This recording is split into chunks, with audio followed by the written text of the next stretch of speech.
こんにちは。配線ってすぐにぐちゃぐちゃになりがちですよね。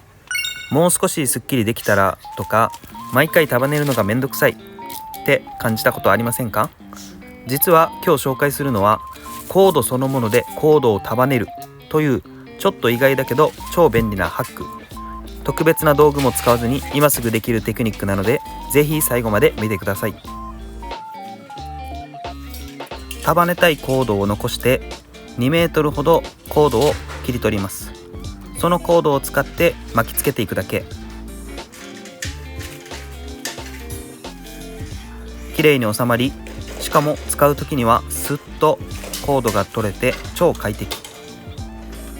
まず今回のポイントは、追加で道具を用意する必要がない。外出先でもすぐに応用できる。結束バンドのように切る必要もなく再利用可能というところです。使わないときは小スペースに、使うときはストレスフリー、見た目もすっきりして片付けが楽になるので、家でも職場でも活躍します。それでは作り方をノーカットでお届けしますので、この動画を見ながらあなたも覚えてみてください。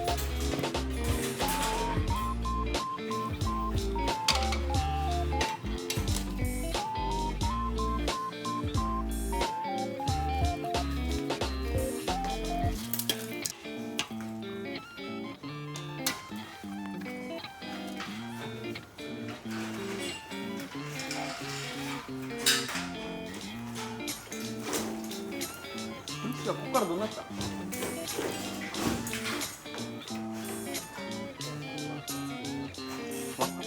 あ、こっちか。これか。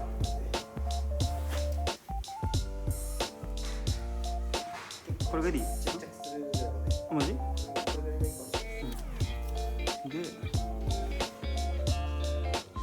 こっちからこっちに。こうか。